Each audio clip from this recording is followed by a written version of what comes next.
আসমান সুন্দর, জমিন সুন্দর, সুন্দরী সুন্দরী পাল্লা। জানি না কত সুন্দর তুমি আল্লাহ।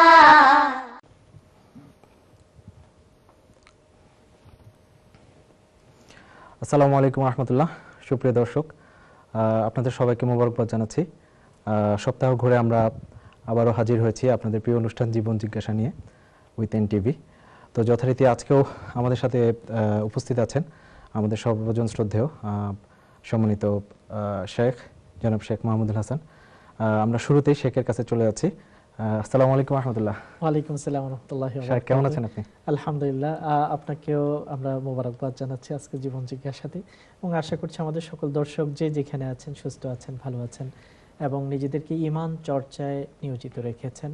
আশা করি আপনারা সকলেই আজকের পর্বগুলোতেও আমাদের সাথে থাকবেন এবং প্রশ্নোত্তরের মাধ্যমে আমাদের প্রোগ্রামটি খুবই লাইভলি থাকবে এবং আমরা পারস্পরিক আমাদের জ্ঞান চর্চা করব, এটাই প্রত্যাশা করছি। ধন্যবাদ। শুধু দর্শক, আমরা শুরুতেই প্রশ্নোত্তর পর্বে চলে যাচ্ছি এবং যথারীতি আমরা দেখতে পাচ্ছি আসলে আমাদের ফেসবুকে এবং আমাদের কাছে বেশ কয়েকটি ইমেল এসেছে। তো আমরা সেদিকে চলে যাব। তো শুরুতেই শায়েখের কাছে একটি প্রশ্ন রাখবো। একজন বোন প্রশ্ন করেছেন, তিনি একটু কনফিউজ, যদিও প্রশ্নটা লিখেছেন এভাবে যে কাউকে ভালোবাসা কি জায়েজ আছে কিনা বা এটা গুনাহ কিনা। মূলত ভালোবাসাটাই হচ্ছে ইসলাম।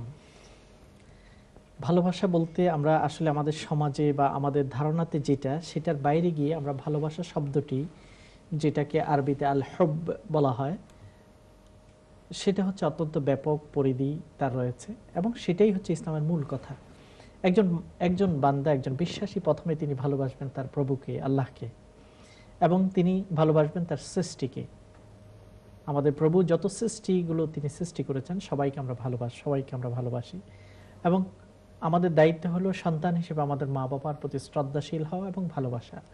আমরা ভালোবাসি আমাদের শিক্ষকদেরকে, আমরা ভালোবাসি আমাদের সন্তানকে, আমরা ভালোবাসি আমাদের ভাই বোনদেরকে, আমরা ভালোবাসি মানবতাকে, আমরা ভালোবাসি আমাদের প্রতিবেশীকে, আমরা ভালোবাসি সকল সৃষ্টিজীবকে। কাজে ইসলামের মূল কথাটাই হলো ভালোবাসা। এবং ভালোবাসার জন্য দয়া দরকার হয়। মানুষের অন্তরে যখন দয়া থাকে তখন সে অন্যকে ভালোবাসতে পারে। আর আল্লাহ তাআলা বলছেন যে আল্লাহ তাআলা ভালোবাসা কিংবা দয়া, রাহমা, এটাকে অনেকগুলো ভাগ করেছেন। তার মধ্যে 99 ভাগ তিনি তার নিজের জন্য রেখে দিয়েছেন, আর একটি ভাগ তিনি পুরো তার সৃষ্টির মধ্যে বিতরণ করেছেন।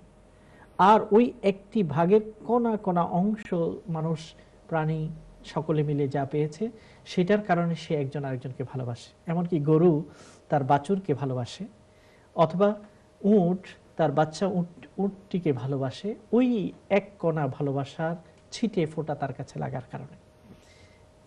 তাই তার সন্তানের উপর সে আঘাত করে না। কাজে ভালোবাসাটা এটা অত্যন্ত গুরুত্বপূর্ণ, এটা করতেই হবে। আল্লাহ তাআলা বলছেন ইরহামু মান ফিল আরদ, আল্লাহ নবীর কথা, যে পৃথিবীতে যারা আছে যত সৃষ্টি তাকে ভালোবাসো, তাহলে আল্লাহ তোমাকে ভালোবাসবেন। তবে ভালোবাসার আরেকটা দিক আছে, যেটা হচ্ছে রোমান্স ভালোবাসা, অর্থাৎ নারী পুরুষ এর যে একটা সম্পর্ক, সেটাকে হয়তো তিনি রেফার করছেন ভালোবাসা বলে। এবং আমরা প্রেম ভালোবাসা বলতে অনেক সময় সেদিকেই কথাটা চলে যায় যে নারী পুরুষের সম্পর্ক ভালোবাসা এটা যাবে কিনা। একটা হলো মানুষের আয়ত্তাধীন কিছু আছে ভালোবাসা, আর একটা হচ্ছে মানুষের আয়ত্তের বাইরে। মানুষের আয়ত্তাধীন যেমন আপনি ইচ্ছে করে কোনো একটা মেয়েকে অথবা কোনো একটা মেয়ে তার কোনো একটা ছেলেকে তিনি ডেটিং করে অথবা চ্যাটিং করে অথবা মেসেজিং করে একজন একজনের দৃষ্টি আকর্ষণ করতে চেষ্টা করা, এই জাতীয় যে রোমাঞ্চকর ভালোবাসাগুলো বা এই যে পদক্ষেপগুলো গ্রহণ করা, বা নারী তার অন্য পুরুষের দিকে তাকানো, পুরুষ নারীর দিকে তাকানো, ইসলামের দৃষ্টিকোণ থেকে এটা বন্ধ, এটার সুযোগ নেই। কারণ এই ভালোবাসাটা তাকে আরো দূরের পদক্ষেপে নিয়ে যাবে, যেটা অন্যায় জায়গায় গিয়ে পৌঁছে যাবে। এটাকে বন্ধ করে দেওয়া। আমরা বোনের আশা করি আপনি আপনার জবাবটি পেয়ে গিয়েছেন। একজন কলার আছেন অনলাইনে, আমরা কলারের সাথে কথা বলতে যাচ্ছি। হ্যালো কলার, আসসালামু আলাইকুম রাহমাতুল্লাহ। হ্যালো, আসসালামু আলাইকুম। ওয়ালাইকুম আসসালাম রাহমাতুল্লাহ। আপনি আপনার প্রশ্নটি করুন বোন। হ্যালো, হ্যাঁ, আমার প্রশ্নটা হচ্ছে গিয়ে আমার বেশ দু তিনটে প্রশ্ন আছে। আচ্ছা আমি দু এক সপ্তাহ আগে শেখের একটি খুতবা শুনেছিলাম। খুতবাতে উনি বলেছিলেন যে ভালো মৃত্যু এক্সপেক্ট করার জন্য উনি একটা হাদিস সম্পর্কে আলোচনা করেছেন, তিনটা আচ্ছা বিশেষ কাজের কথা বলেছেন। আচ্ছা একটু তিনটে জিনিসটা একটু রিক্যাপ করবেন কি? আরেকটা ব্যাপার হচ্ছে গিয়ে আমরা এই যে মৃত্যুর ব্যাপারে, এই যে এখানে আসলে আমরা এখানে আমরা আমি এখানে এসে বেশ কিছুদিন হচ্ছে, বাট আমি এখানকার যে মুসলমান মৃত্যু হলে প্রসিডিউরটা জানি না। আমি কিছুদিন আগে শুনলাম এখানে কবরস্থান কিনে রাখতে হয়। এখানে একজন যখন মুসলিম মৃত্যুবরণ ইন্তেকাল করেন, প্রসিডিউরটা কি, জিনিসটা কিভাবে সমাধান হয়, কিভাবে কবর দেওয়া হয়, কোথায় যোগাযোগ করতে, এই ব্যাপারে কি ওনার কিছু জানা আছে কিনা জানাবেন তাইলে। অনেক ধন্যবাদ বোন। জি শেখ। ধন্যবাদ। আমরা আসলে একটি খুতবাতে, জুমার খুতবা যেটা আরেকটি টিভি চ্যানেলে প্রচারিত হয়, সেখানে আমরা বলেছি যে একটা হাদিসের তিনটি অংশ, এবং হাদিসটি বর্ণিত হয়েছে ইমাম তাবরানী তার আওসাত গ্রন্থে বর্ণনা করেছেন। উম্মে সালামা রাদিয়াল্লাহু তাআলা আনহা থেকে হাদিসটি বর্ণিত আছে। হাদিসের তিনটি অংশ। প্রথম অংশ হলো যে ভালো কাজ এবং মানুষের প্রতি কল্যাণজনক কাজ, সেটা খারাপ মৃত্যু থেকে রক্ষা করে, এক নাম্বার। তাহলে মানুষের প্রতি কল্যাণজনক কাজ করা, ভালো কাজ যে যত বেশি করবে সে তত খারাপ মৃত্যু থেকে বেঁচে যাবে এবং তার মৃত্যুটা সম্মানজনক হবে, তাওবার মাধ্যমে হবে, ভালো কাজ অবস্থায় হবে। আর দ্বিতীয়টি হলো যে গোপনে যখন আমরা সাদাকা করব তখন আল্লাহর রাগ থেকে আমরা বেঁচে যেতে পারবো। গোপনে সাদকা শুধুমাত্র আল্লাহকে রাজি করার জন্য, আমার প্রিয় টাকা পয়সা যেটা আমি কষ্টার্জিতভাবে অর্জন করেছি, সেটাকে যখন আমি গরিব দুঃখীদেরকে দেব, আল্লাহর পথে ব্যয় করব, কাউকে না শুনিয়ে না জানিয়ে, এমনকি ডান হাত যেটা দেবে বাম হাত জানবে না, আমার খুব ঘনিষ্ঠ আপনজন জানবে না, তখন সেটা আমাকে আল্লাহর গজব থেকে, আল্লাহর রাগ থেকে আমাকে রক্ষা করবে। এবং তৃতীয় হলো আত্মীয় স্বজনের সাথে যারা সুসম্পর্ক বজায় রাখে, তাদের মধ্যে সহযোগিতা ইত্যাদি বজায় রাখে, আল্লাহ তাআলা তাদের হায়াতের মধ্যে বরকত দান করেন, তাদের জীবনের মধ্যে বরকত দান করেন। আপনি এই খুতবাটি পড়ে শুনেছেন। এই জন্য ভালো কাজ বেশি করা, কল্যাণজনক জনকল্যাণধর্মী কাজ করা, অপরের উপকার করতে চেষ্টা করা, সেটা জ্ঞান প্রচারের মাধ্যমে হোক, সেটা ভালো অ্যাডভাইস দেওয়ার মাধ্যমে হোক, সেটা স্কিল এবং নলেজ প্রচারের মাধ্যমে হোক, অথবা সেটা আর্থিক সহযোগিতার মাধ্যমে হোক, সেটার মাধ্যমে আমরা খারাপ মৃত্যু থেকে বেঁচে যাব। দ্বিতীয় প্রশ্নটি আপনি করেছেন অত্যন্ত গুরুত্বপূর্ণ। যারা এই দেশে থাকেন অনেক সময় জানেন না মৃত্যুর পরে আপনজন কেউ যদি মারা যায় কি প্রসিডিওরগুলো অবলম্বন করতে হয়। আমাদের দেশের মতো এমন নয় যে কেউ মারা গেল সাথে সাথে 2-3 ঘন্টার মধ্যে কবর দিয়ে দেওয়া যাবে, সেরকম নয়। এই দেশে কিছু নিয়ম আছে এবং এক একটি বড় কাউন্সিলে এক এক রকম নিয়ম থাকতে পারে। তবে আমরা যে কাউন্সিলে থাকি সেখানে যেটা আমরা প্রসিডিওরগুলো অবলম্বন করে থাকি সেটা হলো, এক নাম্বার, যিনি মারা গেছেন তার ডাক্তার থেকে অথবা হসপিটাল থেকে তাকে ডেথ সার্টিফিকেট ইস্যু করতে হবে। এটা হচ্ছে প্রথম কাজ। এই জন্য তাড়াতাড়ি হসপিটাল অথরিটিকে জানাতে হয় বা ডাক্তারকে জানাতে হয় যে আমরা, যিনি মারা গেছেন তিনি মুসলমান এবং ইসলামী বিধান অনুযায়ী তাড়াতাড়ি কবর দেওয়াটা নিয়ম, সে অনুযায়ী তাড়াতাড়ি ডেথ সার্টিফিকেটটা যেন ইস্যু করা হয়, এই জন্য যোগাযোগ করতে হয় এবং পার্সু করতে হয়। খ্রিস্টানদের তো 1-2-3 সপ্তাহ পরেও তারা দাফন করে, এই জন্য তাদের তাড়াহুড়া থাকে না, কিন্তু মুসলিমদের ক্ষেত্রে সেটা থাকে। আর সাধারণত বিভিন্ন কাউন্সিল যেখানে মুসলমানরা বাস করে তারা জানে, হসপিটাল অথরিটি ডক্টরস যারা আছে তারাও জানে মুসলমানদের এই বিধানগুলো। আমরা আমাদের এলাকায় হসপিটাল অথরিটি কাউন্সিল সকলে মিলে যৌথ মিটিং বারবার করেছি যে মুসলমানদের মৃত্যুর পর যাতে সহজেই ডেথ সার্টিফিকেট ইস্যু করা হয়। ডেথ সার্টিফিকেট যখন ইস্যু হবে তখন দ্বিতীয় নম্বর কাজ হবে কাউন্সিলে যোগাযোগ করে, সেখানে রেজিস্ট্রেশন অফিস থাকে যেখানে birth, death, marriage registration bureau, তাদের সাথে যোগাযোগ করতে হবে এবং তারা অ্যাপয়েন্টমেন্ট দিয়ে দেবে। অ্যাপয়েন্টমেন্ট নিয়ে ডেথ যেটা সেটাকে সার্টিফিকেট দেখালে তারা ডেথ রেজিস্ট্রেশন করবে। এই লোকটি মারা গেল সেটা একটা রেজিস্ট্রেশন হবে। এরপর গ্রেভ ইয়ার্ডসে যোগাযোগ করতে হয়, আপনার স্থানীয় গ্রেভ ইয়ার্ডস যেখানে মুসলমানদের জন্য হয়তো অ্যালোকেটেড জায়গা আছে সেখানে যোগাযোগ করতে হয়। তখন তাদেরকে জানাতে হয় আমরা আজকে এতটা বাজে দাফন করতে চাই, তারা একটা অ্যালোকেশন দেবে। ওই অনুযায়ী ফিউনারাল সার্ভিসের সাথে যোগাযোগ করে ডেড বডিকে রিলিজ করতে হয় এবং সেটাকে ওয়াশ করার, মুসলমানরা গোসল দেওয়ার ব্যবস্থা করে। সাধারণত প্রত্যেক এলাকার যেসব মসজিদগুলো আছে সেখানেও ডেড বডি ওয়াশের ব্যবস্থা থাকে। যদি নাও থাকে ফিউনারাল সার্ভিসগুলোতেও সেখানে গিয়ে আমরা ওয়াশ করাতে পারি এবং কাফনের কাপড় নিজেরাই সেটাকে নিতে হবে। ইসলামী নিয়ম অনুযায়ী যারা মুসলিম কমিউনিটি আছে তাদের দায়িত্ব কাফনের ব্যবস্থা করা, কাপড় পরানো। এরপরে মসজিদে জানাজার নামাজ হবে, তারপরে অ্যালোকেটেড টাইমে গ্রেভিয়ার্ডসে নিয়ে যেতে হবে এবং সেখানে দাফন করতে হবে। তাহলে এখানে অনেক ইস্যুগুলো জড়িত আছে। এই জন্য তাড়াতাড়ি যদি করতে হয়, সাধারণত যেসব মৃত্যুগুলো হয় স্বাভাবিক এবং যেসব মৃত্যুগুলো হসপিটালে মারা গেলে অথবা ডাক্তার জানে যে তার মেডিকেল রেকর্ড আছে যেটার কারণে তিনি মারা যেতে পারবে, কজ অফ ডেথ যদি জানা থাকে ডাক্তারদের, খুব তাড়াতাড়ি সেটা ইস্যু হয়। যদি সাডেনলি কেউ যদি মারা যায় হার্ট অ্যাটাক ইত্যাদিতে, তখন হয়তো একটু বিলম্ব হবে, কারণ পোস্টমর্টম ইত্যাদি করতে হয়, সেসব ঝামেলার কারণে একটু বিলম্ব হতে পারে। কিন্তু যাদের জানাজা ক্যান্সার রোগ হয়েছে অথবা জটিল কোনো রোগে তিনি ভুগছেন অনেক দিন, ডাক্তার জানে অথবা হসপিটাল অথরিটি জানে, তাহলে ডেথ সার্টিফিকেটটা খুব তাড়াতাড়ি সেটাকে ইস্যু করা হয়। তাহলে এই প্রসিজিওরগুলোর মাধ্যমেই যেতে হবে। আল্লাহ তাআলা আমাদেরকে সকলকে যেতে হবে, এটা আমরা বিশ্বাস করি। এবং এই মৃত্যুর কথা বেশি বেশি স্মরণও করতে হবে, কারণ মৃত্যুর কথা আমি যত স্মরণ করব দুনিয়ার লোভ কমে যাবে। মানুষকে কষ্ট দিতে আমি পারবো না, মানুষের কল্যাণ করতে আমার আগ্রহ হবে, ভালো কাজে আমি ডুবে থাকতে আমার আগ্রহ হবে, আর শয়তানের প্ররোচনা থেকে আমি নিজেকে দূরে রাখতে পারবো। মৃত্যুকে আমরা বেশি করে স্মরণ করব। আর আমাদের মুনাজাত, হযরত আবু বকর রাদিয়াল্লাহু তাআলা আনহু যেমন আল্লাহর কাছে এটাই চাইতেন, আল্লাহুম্মা জাআল খায়রা উমরি আখিরাহু ওয়া খায়রা আমালি খাওয়াতিমাহু ওয়া খায়রা ইয়ামি ইয়াউমাল আলকাকা ফি।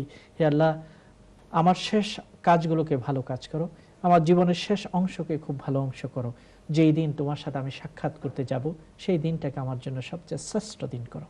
সেই দোয়াটি আমরাও করছি। আল্লাহ আমাদের জন্য, আমাদের সকল দর্শকদের জন্য এই মুনাজাতটাকে যেন কবুল করেন। আল্লাহুম্মা আমিন। অনেক ধন্যবাদ শাইখ। বোন, আপনি নিশ্চয়ই আপনার প্রশ্নের জবাব পেয়েছেন। আমরা আর কোনো কলার কি আছেন আমাদের সাথে? জি কলার, আসসালামু আলাইকুম রাহমাতুল্লাহ। ওয়ালাইকুম সালাম। জি, আপনার প্রশ্ন করুন বোন। যে আমি হুজুরের কাছে জানতে চাচ্ছি যে ফরজ নামাজ আমরা পড়ি 4 রাকাতে কি সূরা মিলাইতে হয় না প্রথম 2 রাকাতে? এইটাই।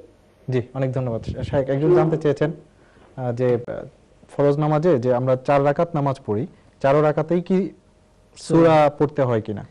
সূরা ফাতিহা অবশ্যই আমরা 4 রাকাতেই পড়ি, তবে অন্য অতিরিক্ত সূরা বা আয়াত যেটা পড়া, এটা হচ্ছে প্রথম 2 রাকাতেই শুধু আমরা পড়ব। 4 রাকাত ফরজ নামাজ যেমন যোহর, আসর, এশা, এই 4 রাকাতের নামাজে প্রথম 2 রাকাতে আমরা সূরা ফাতিহা পড়ে আর অন্য আয়াত অথবা সূরা আমরা তেলাওয়াত করব। আর দ্বিতীয় রাকাতেও করব, কিন্তু তৃতীয় এবং চতুর্থ রাকাতে আমরা শুধু সূরা ফাতিহা পড়ব। মাগরিবে প্রথম 2 রাকাতে আমরা পড়ব সূরা ফাতিহা এবং অন্য আরেকটা সূরা, কিন্তু তৃতীয় রাকাতে শুধু সূরা ফাতিহা পড়ব। ফজরের নামাজ 2 রাকাতেই আমরা সূরা ফাতিহা এবং আরেকটি সূরা পড়ব। জি, অনেক ধন্যবাদ শাইখ। আমরা বিরতিতে যাব কিছুক্ষণের মধ্যেই। তো তার আগে আমি শাইখের কাছ থেকে আরেকটি প্রশ্ন জানতে চাচ্ছি, যেটা আমরা অনলাইনের মাধ্যমে পেয়েছি। এক বোন জানতে চেয়েছেন যে কোনো হাজবেন্ড তার ওয়াইফকে তালাক দিতে পারবেন কিনা, ওই ওয়াইফের এতে কোনো সম্মতি নেই, সে চাচ্ছে না তালাক, সেই ক্ষেত্রে এটার অবস্থাটা কি হবে আসলে? তালাক দেওয়ার অধিকার সাধারণত পুরুষকে দেয়া হয়েছে এবং পুরুষ অন্যায়ভাবে তালাক দিতে পারবেন না। যদিও দিলে সেটা হয়ে যাবে, কিন্তু এটার জন্য তিনি দায়ী থাকবেন, এটা জুলুম হবে যদি তার স্ত্রীর কোনো দোষ না থাকে।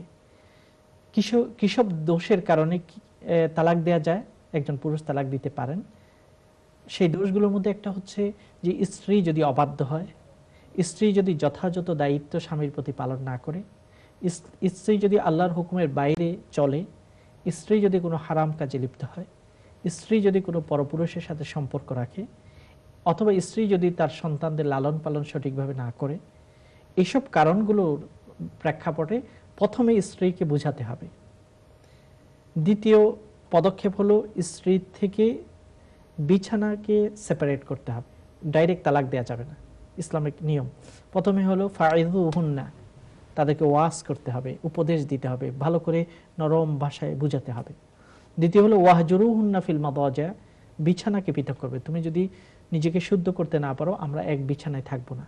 একই বাড়িতে থাকবেন, একই ঘরে থাকবেন, কিন্তু 2 বিছানায় থাকবেন। সেটাতেও যদি কাজ না হয়, ওয়াদরিবুহুন্না, তখন হালকা করে তাদেরকে শাসন করা যাবে। সেটাতেও যদি কাজ না হয়, তখন উভয় পক্ষের গুরুত্বপূর্ণ ব্যক্তিবর্গ বা মুরব্বী কিংবা অভিভাবক এরকম ব্যক্তিদেরকে নিয়ে বিষয়টাকে আলোচনা করতে হবে এবং তাদের মধ্যস্থতা অবলম্বন করতে হবে। যদি দুই পক্ষ ভালো নিয়ত থাকে, আল্লাহ এই ফয়সালাটার মাধ্যমে একটা মীমাংসায় পৌঁছে দেবেন। আর যদি না হয় তারপরে স্বামী তালাক দেবেন।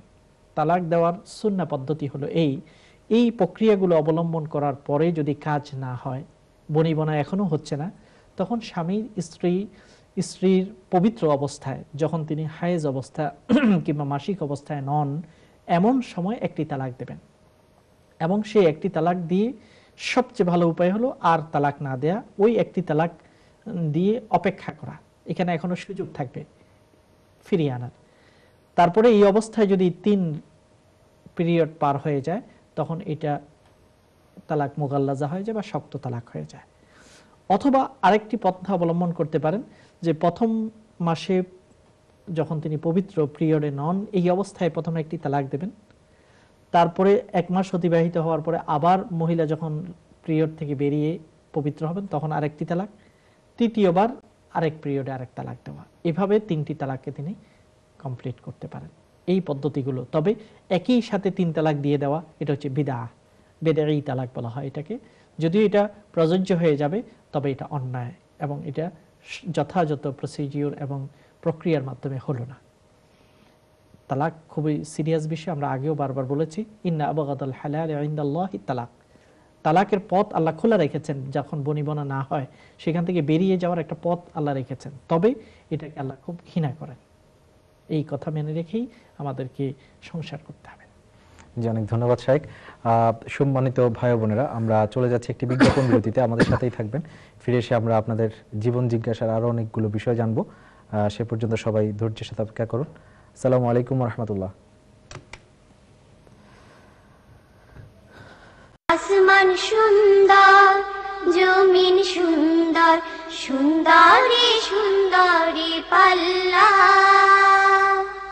জানি না কত সুন্দর তুমি আল্লাহ। আপনারা দেখছেন ইসলামিক প্রশ্নোত্তরমূলক অনুষ্ঠান জীবন জিজ্ঞাসা উইথ এনটিভি। সৌজন্যে UK immigration consultants, MQ Hasan solicitors, Mahbub and co accountants এবং আফ ট্রাভেল নেট লুটন।